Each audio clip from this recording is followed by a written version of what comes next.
sobre el altar de oro que estaba delante del trono. Y de la mano del ángel subió a la presencia de Dios el humo del incienso con las oraciones de los santos. Y el ángel tomó el incensario y lo llenó del fuego del altar y lo arrojó a la tierra. Y hubo truenos y voces y relámpagos y un terremoto. Y los 7 ángeles que tenían las 7 trompetas se dispusieron a tocarlas.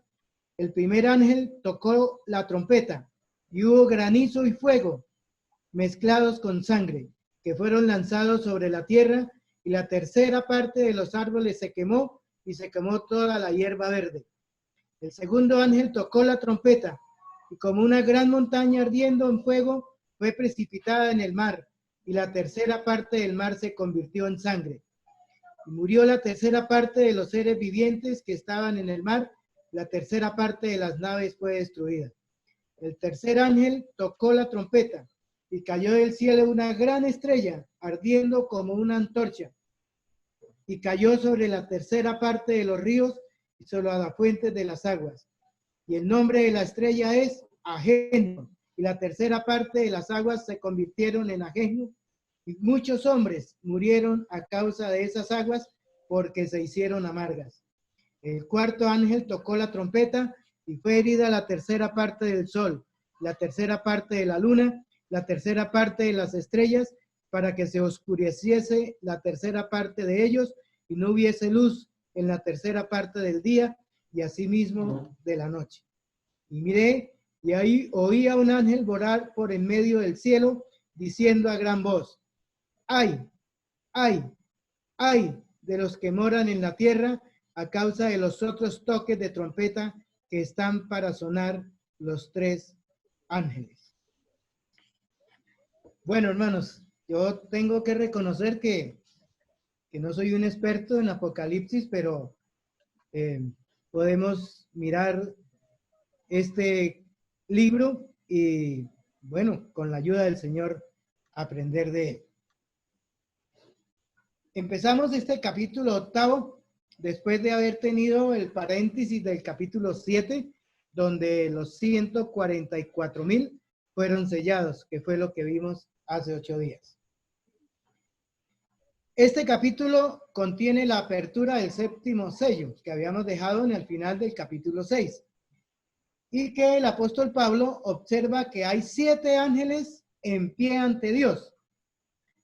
Ahora comenzarán a ocurrir una serie de juicios que transcurrirán en una rápida sucesión de eventos a nivel mundial. Comenzarán los 7 juicios de las trompetas, y algo más adelante los 7 juicios de las copas, desde el capítulo 16 hasta del versículo 1 al 21, que siguen de inmediato tras la 7ª trompeta. Y todo ello sucederá justo antes del regreso de Cristo a establecer su reino por 1000 años. Entonces, los 7 sellos, las 7 trompetas y las 7 copas de la ira de Dios, que estudiaremos próximamente, todos tienen relación con el mismo periodo, pero vistos desde otra perspectiva, desde un ángulo diferente. Con las 7 trompetas que vamos a considerar, a partir de este capítulo 8, vemos el juicio que es el resultado de la intervención directa de Dios en la tierra en este tiempo. En estos juicios hay ciertas similitudes o parecidos entre las plagas que tuvieron lugar en Egipto en los días de Moisés y los juicios de las trompetas. A medida que los vamos estudiando, vamos a mirar esas semejanzas o similitudes que tienen. Podemos dar gracias a Dios, hermanos, porque en su perfecta justicia todos los juicios serán justos. Aunque suene redundante, es como es Dios, justo en todos sus caminos. Y aquellos que han perjudicado su creación, tanto a sus criaturas como a su entorno medioambiental, Él lo juzgará. Todo lo juzgará correctamente. Y las buenas noticias en medio de tantas terribles es que todavía están a tiempo todos aquellos que no conocen a Dios. No en ese tiempo, sino en este que estamos viviendo. ¿Para qué? Para volverse hacia Él. Es un nuevo llamado para que no entren en este periodo tan terrible que estamos estudiando. Hay que buscarle con arrepentimiento y sinceridad de corazón. Todavía está a tiempo aquel que me está escuchando y que aún no ha decidido entregar su vida a Cristo, llegar a ser un hijo de Dios. Empecemos entonces, hermanos. Versículo 1. Cuando abrió el séptimo sello, sabemos quién lo abrió, ¿cierto? El Señor Jesucristo, el único digno que se encontró de abrir estos 7 sellos. Vamos para el último. Dice que cuando abrió el séptimo sello, se hizo silencio en el cielo, como por media hora. Comenzamos un pasaje que tiene mucha solemnidad, hermanos. Ya hemos visto la apertura de los primeros 6 sellos y las consecuencias que conllevaron cada uno. Ahora comienza un periodo distinto. Estamos ante una escena majestuosa, muy solemne. Todo se ha detenido. Nada ni nadie se mueve sin su autorización, hablando de Dios. Se ha producido una densa calma, un silencio celestial. Dice acá que por media hora se hizo silencio en el cielo. En la calma que se siente es semejante a la que se desata antes de la furia de una tormenta. ¿Por qué sucede este tan extraño silencio?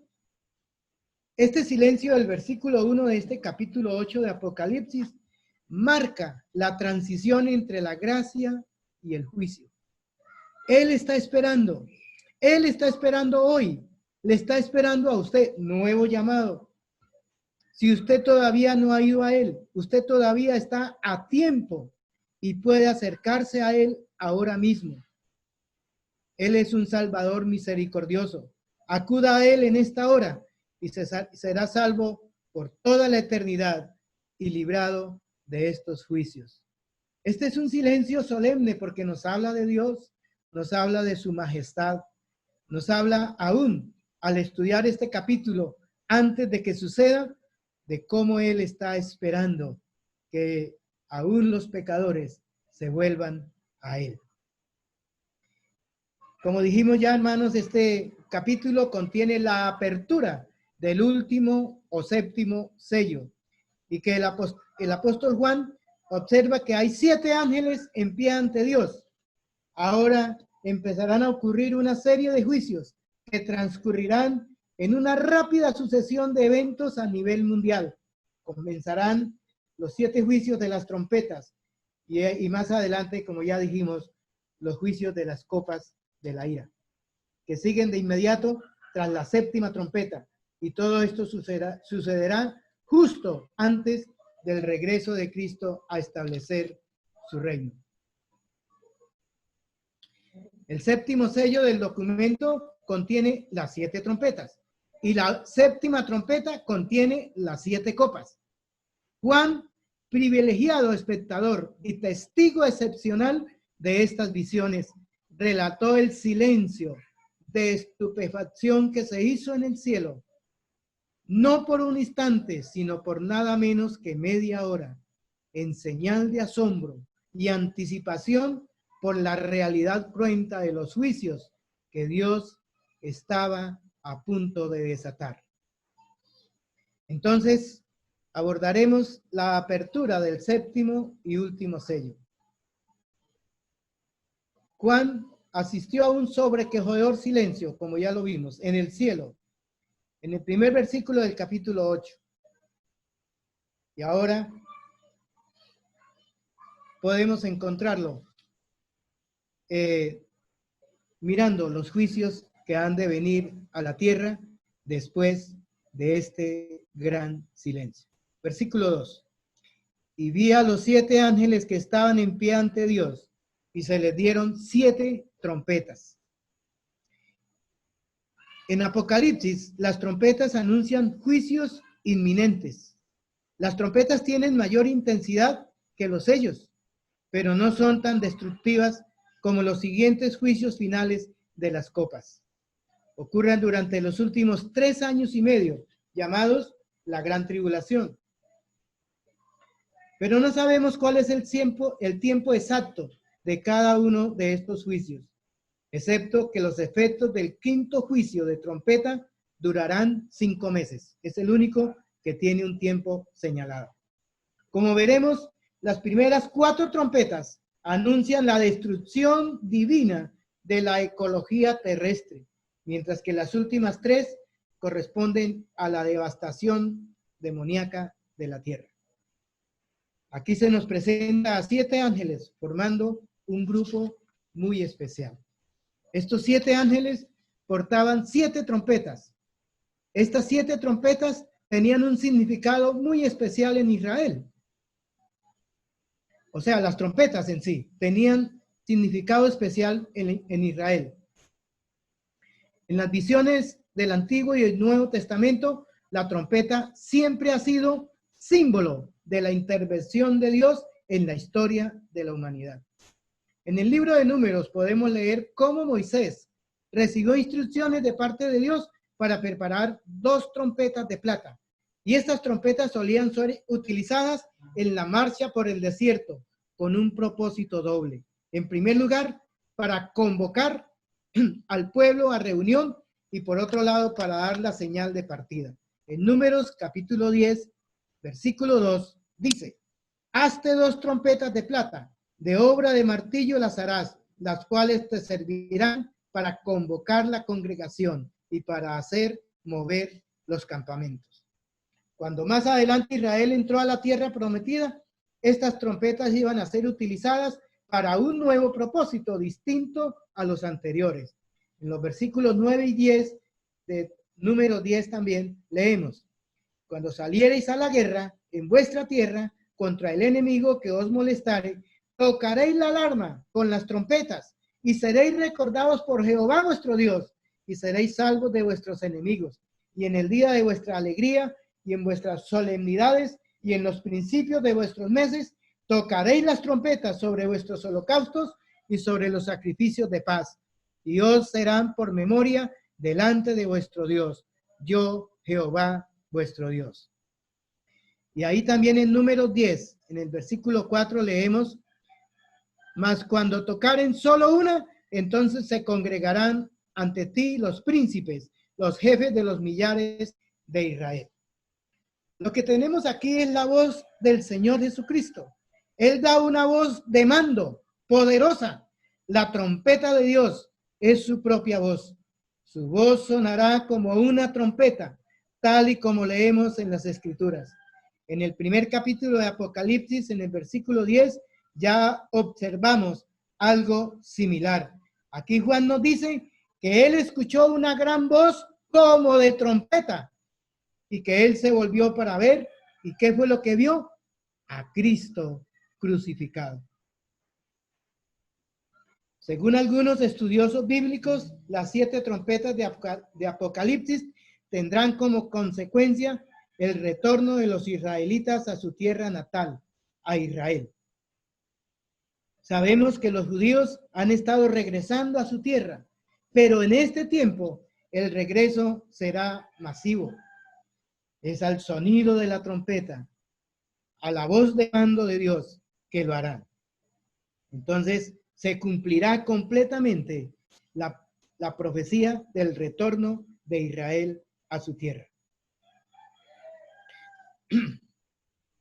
Y bueno, estamos hablando de la tribulación y gran tribulación, entonces será en ese tiempo cuando esta profecía del retorno de Israel se cumplirá completamente. Versículo 3. Otro ángel vino entonces y se paró ante el altar con un incensario de oro y se le dio mucho incienso para añadirlo a las oraciones de todos los santos sobre el altar de oro que estaba delante del trono. Bueno, tenemos otro ángel que da el sonido de esta otra trompeta. Aquí tenemos a otro ángel que desde luego no es Cristo. El Señor Jesucristo ya no se encuentra desempeñando el rol de intercesor de la iglesia ante Dios Padre. Él ya se encuentra en el cielo con la iglesia y no es más su intercesor, sino que está ocupando su lugar como juez en este juicio. Sabemos, hermanos, que la Biblia dice que todo juicio fue entregado por el Padre al Señor Jesucristo. Y la tribulación y gran tribulación es el derramamiento del juicio de Dios sobre todos aquellos que han rechazado a su Hijo Jesús como Salvador.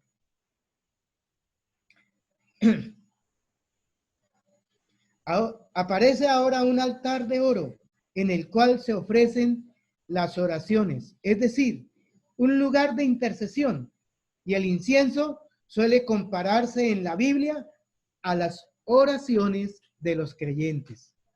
Por ejemplo, en el Salmo 141:2, el rey David escribió: suba mi oración delante de ti como el incienso, el don de mis manos como la ofrenda de la tarde.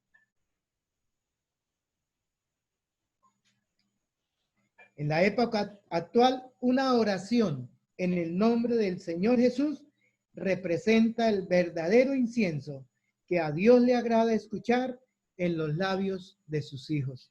Él dijo: y todo lo que pidiereis al Padre en mi nombre, lo haré, para que el Padre sea glorificado en el Hijo. Si algo pidieres en mi nombre, yo lo haré. Juan 14, versículos 13 y 14. Otro detalle de la narración de Juan que nos llama la atención es la figura de un incensario, un utensilio dorado del cual colgaba una cadena y que se utilizaba para llevar tizones encendidos del altar de bronce al altar del incienso, con el fin de encender el incienso, que representaba las oraciones del pueblo. Esto se hacía en el templo hebreo 2 veces al día, a la hora de los sacrificios de la mañana y de la tarde. Acabamos de leer el relato de Juan sobre el incienso en este versículo 3, que es entregado a un ángel. Las oraciones de los santos que fueron ofrecidas en el quinto sello, lo vimos allá en Apocalipsis 6, versículos 9, 10 y 11, cuando dice: cuando abrió el quinto sello, vi bajo el altar las almas de los que habían sido muertos por causa de la palabra de Dios y por el testimonio que tenían. Y clamaban a gran voz diciendo: ¿hasta cuándo, Señor santo y verdadero, no juzgas y vengas nuestra sangre en los que moran en la tierra?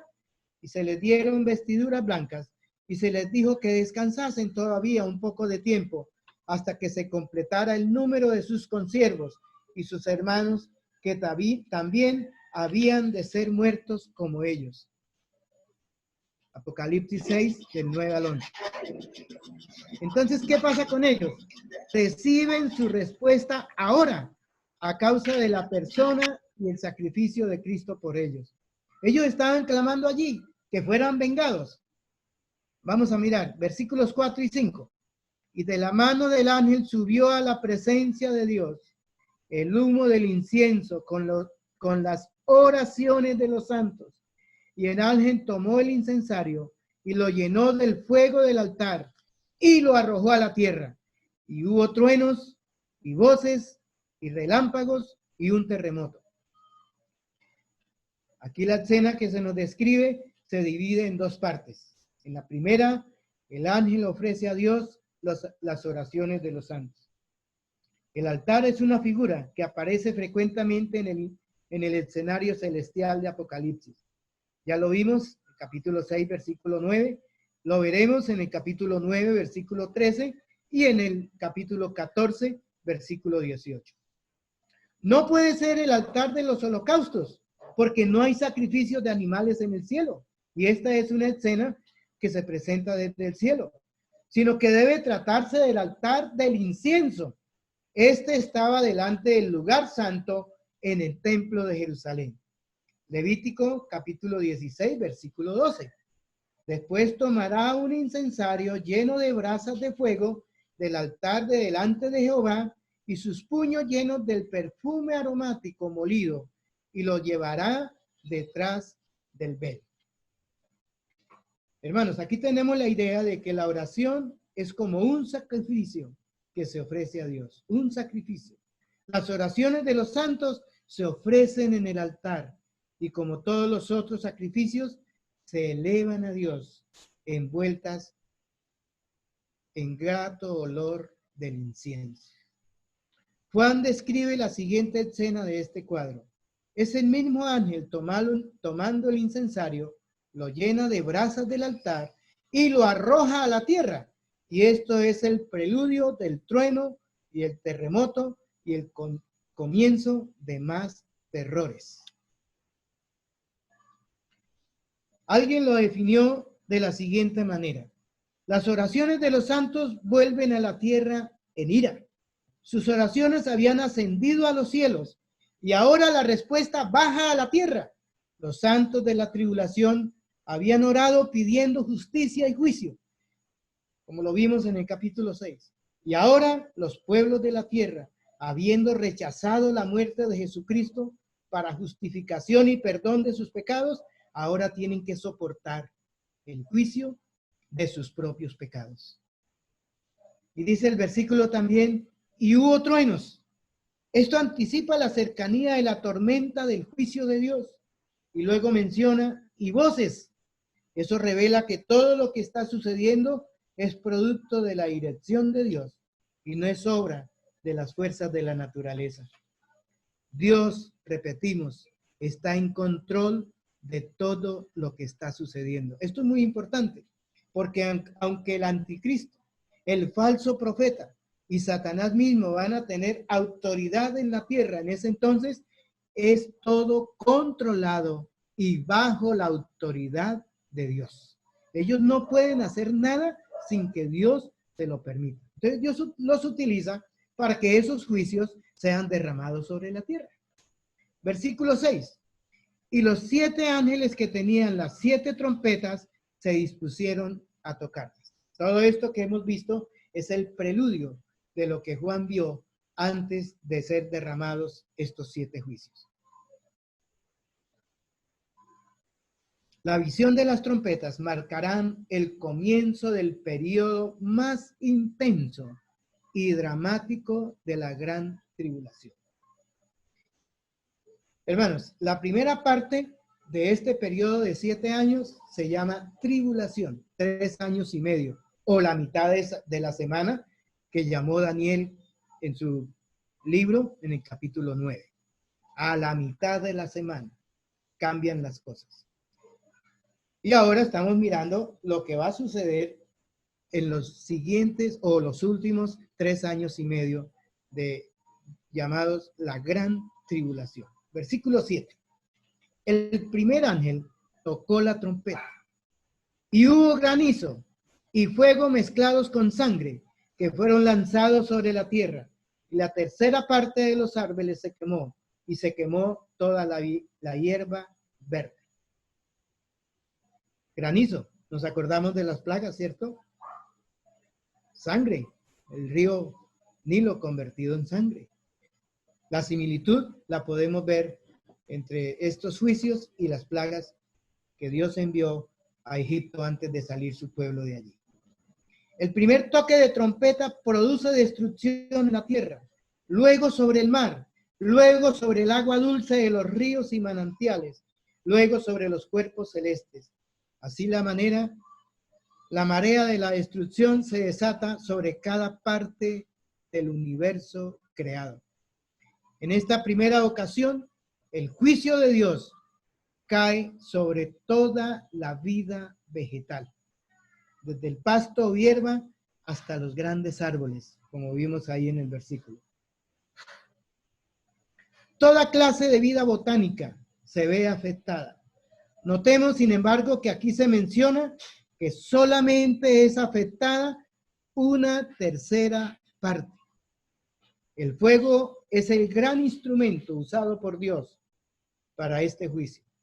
Las praderas y los bosques cubiertos de hierbas serán destruidos parcialmente por el fuego, solo la tercera parte. Versículos 8 y 9.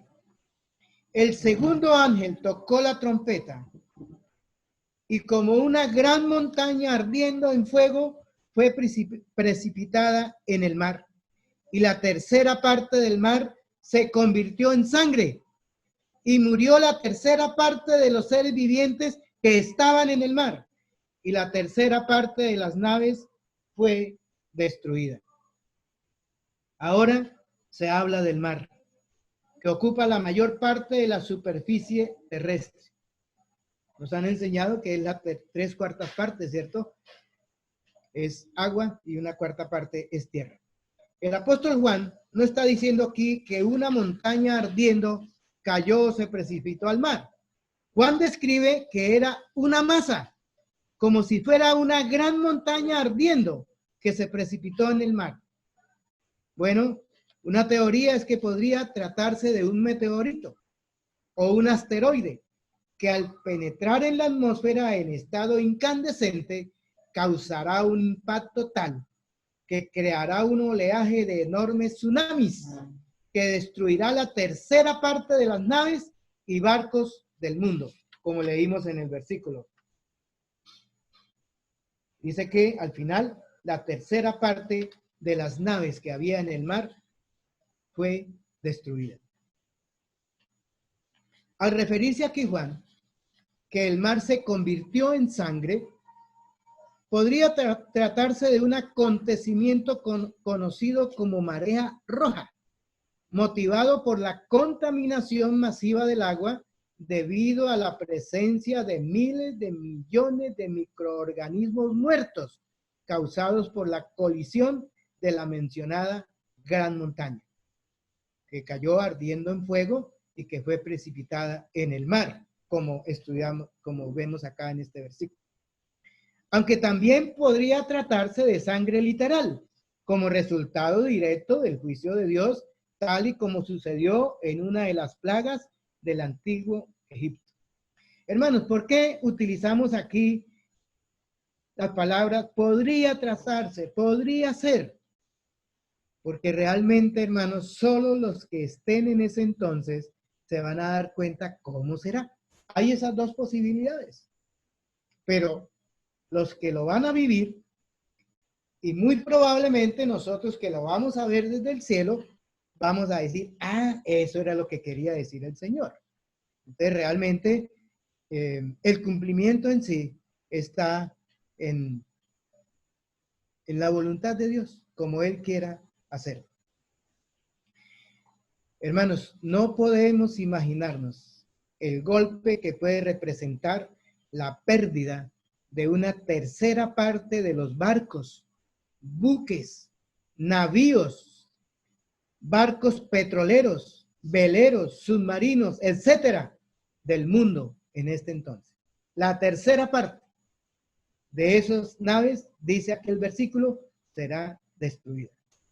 Un golpe económico va a venir sobre el mundo, un terrible impacto y drama social por la pérdida de bienes, pero sobre todo de miles de vidas humanas. Versículos 10 y 11.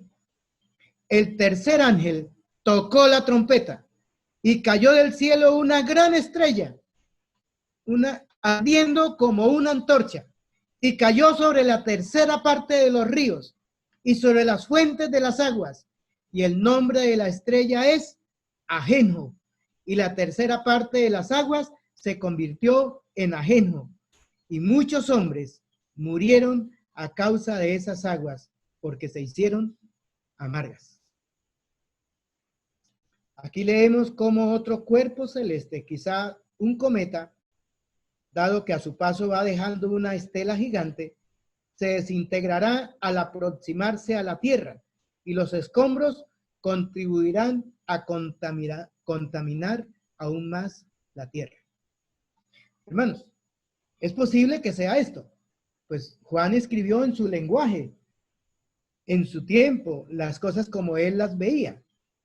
Ya se conocían las estrellas y él vio como una estrella que se desprendió y que cayó.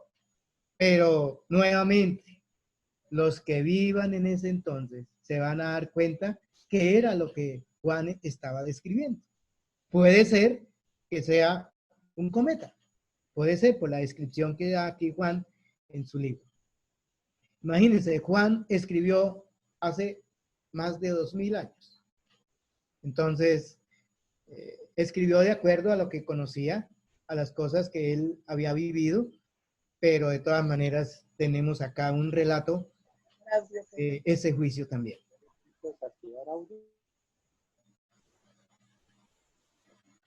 Aquí Juan denomina a esta estrella con un extraño nombre, Ajenjo. ¿Qué significa? El ajenjo es una sustancia amarga y venenosa que se obtiene de una raíz, aunque normalmente no causa la muerte, produce ebriedad y enajenación. Pero los israelitas la temían por su amargura. Por ejemplo, en Deuteronomio 29, 16 al 18, se nos dice que el ajenjo era el fruto de la idolatría. Deuteronomio 29, 16 al 18. Porque vosotros sabéis cómo habitamos en la tierra de Egipto y cómo hemos pasado por en medio de las naciones por las cuales habéis pasado. Versículo 17. Y habéis visto sus abominaciones y sus ídolos de madera y piedra, de plata y oro que tienen consigo.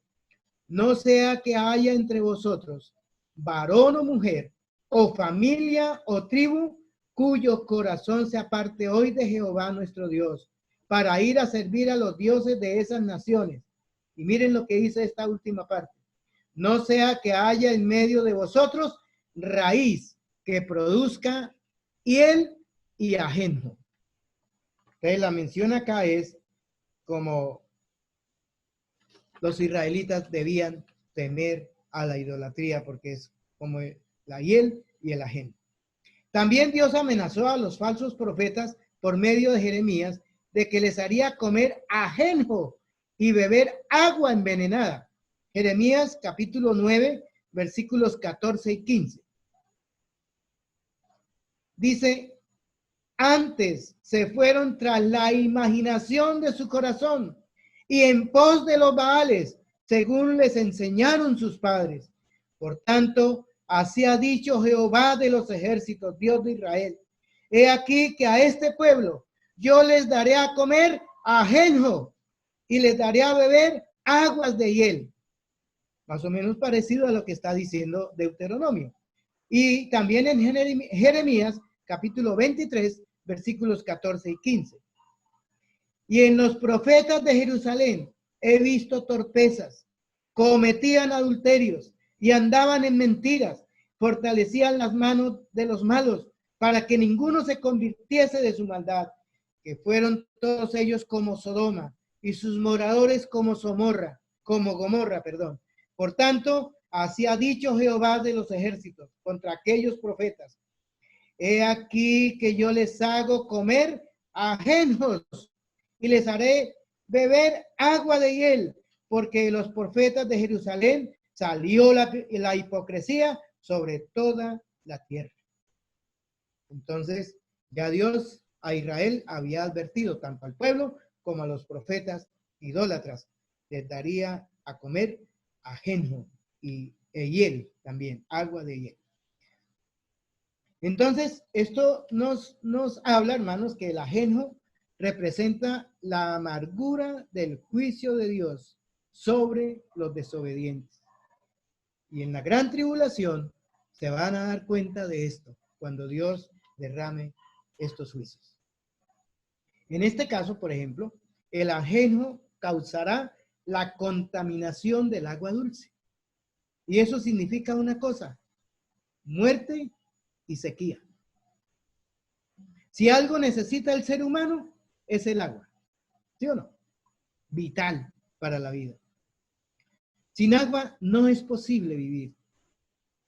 Ni el cultivo, ni la producción industrial, ni muchas de las actividades cotidianas humanas se pueden realizar sin agua.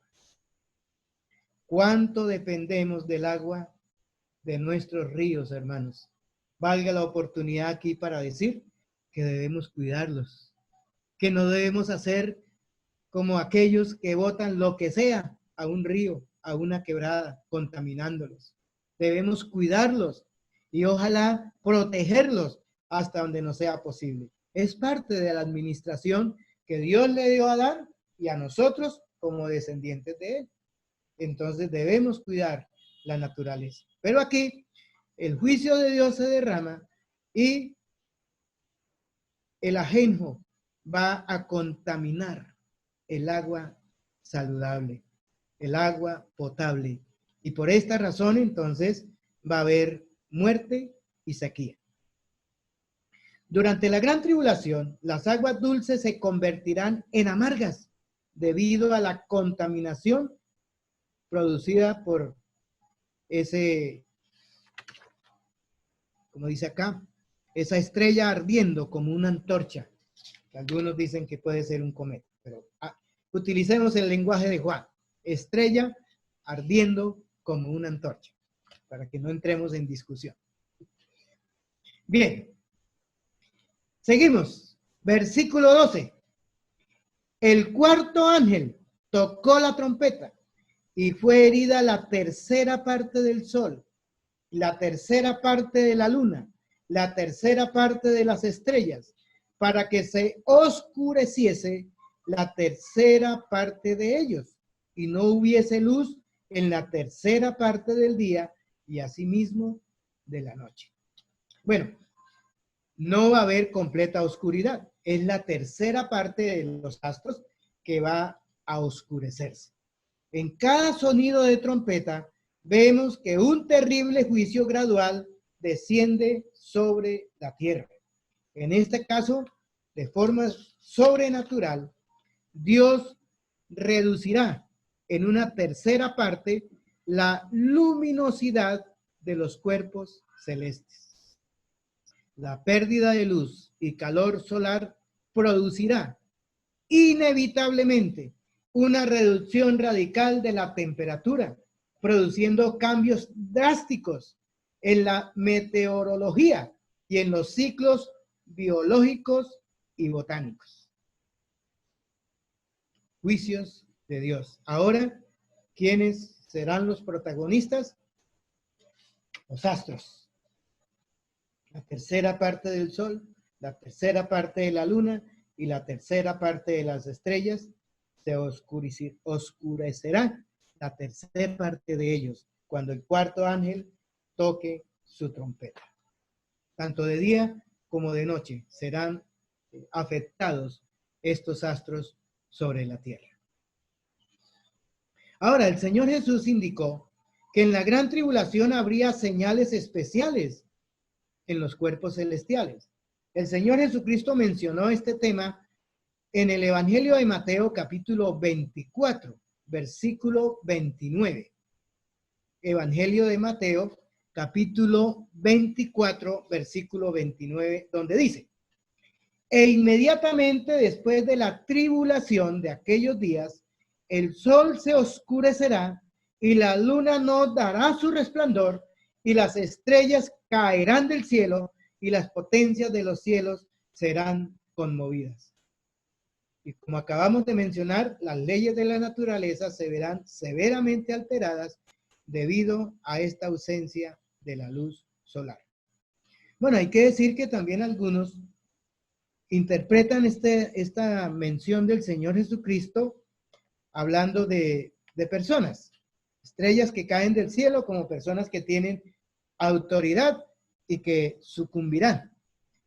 Pero al mirar Apocalipsis, hermanos, yo creo que es mejor que hablemos en forma literal. Y creo que el Señor Jesús también lo estaba haciendo. Pero nuevamente, como estamos hablando del futuro, puede ser que sea así. Pero los que vivan en estos juicios se van a dar cuenta muy bien de qué estaba hablando aquí el Señor en su palabra. Versículo 13. Y miré y oí a un ángel volar por en medio del cielo, diciendo a gran voz: ¡ay! ¡ay! ¡ay! De los que moran en la tierra, a causa de los otros toques de trompeta que están para sonar los tres ángeles. Aquí tenemos de nuevo una de las pausas de la historia que Apocalipsis usa tan eficazmente. 3 terribles ayes están a punto de caer sobre la tierra cuando los 3 restantes ángeles den los últimos toques de trompeta. Pero de momento hay una pausa. Acordémonos que antes de empezar a sonar las trompetas, hubo un silencio en el cielo por media hora. Ahora aquí Juan dice, pronuncia 3 ay, 1 por cada trompeta que va a sonar, y además hay una pausa antes de que suenen las 3 últimas trompetas. Y aquí termina este capítulo 8, hermanos. Y en el capítulo 9, entonces se siguen desarrollando el sonido de estas 3 trompetas también. No nos cansaremos, hermanos, no nos cansaremos de advertir que aún están a tiempo los que no han entregado su vida al Señor. Si usted entra a este periodo que empieza en el capítulo 6 de Apocalipsis y ha rechazado a Jesús en esta era de gracia, ya no hay oportunidad para usted, lo dice la Biblia. Yo creo que en el transcurso de este estudio de Apocalipsis leeremos esos versículos en 2 Tesalonicenses capítulo 2.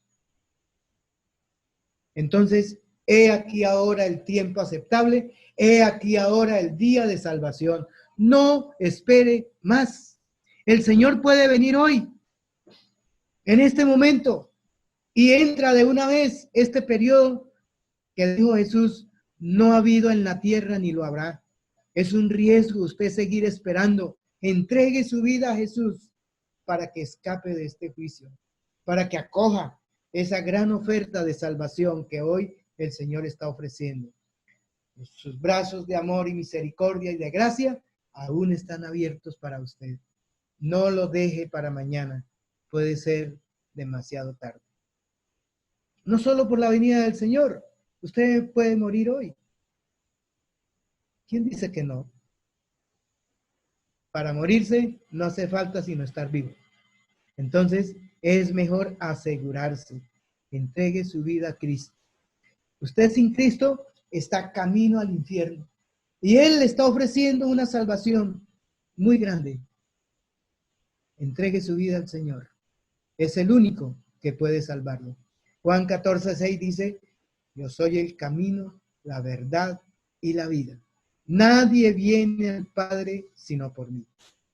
Usted está andando en un camino equivocado, debe ir a Jesús, que es el único camino al Padre. Vamos a orar. Te damos muchas gracias, Padre, por tu palabra. Aunque mirar capítulos como estos puede hacernos erizar la piel de todo esto que va a venir sobre la tierra. Pero Padre, gracias te damos porque tu Hijo ha prometido librarnos de la hora de la prueba que ha de venir sobre el mundo, de ser librados de la ira que ha de venir sobre esta tierra. La iglesia será levantada y estos juicios empezarán a ejecutarse. Es una realidad. Es la verdad de tu palabra, Señor. Por eso, Padre, bendice a nuestros amigos, los que están escuchando, con quienes hemos estado tratando tantas veces, invitándoles a la reflexión, a darse cuenta del peligro que representa esperar más. Habla a cada corazón, Señor, que tu palabra y la obra de tu Espíritu Santo convenza de pecado, de justicia, de juicio a aquellos que aún no han entregado su vida a Jesús. Oh Padre, tú eres grande, tú eres todopoderoso, tu misericordia aún se extiende hacia aquellos que están perdidos. Muchas gracias, Padre, y muchas gracias porque te hemos conocido y nos has prometido llevarnos a tu presencia. Gracias, Señor Jesús, porque también sonará una trompeta, pero una trompeta que solo oirán los creyentes, o oiremos los creyentes, para estar para siempre con el Señor. Gloria sea a ti, Señor. Padre Celestial, gracias por tu preciosa palabra. En el nombre de Jesús. Amén. Y amén.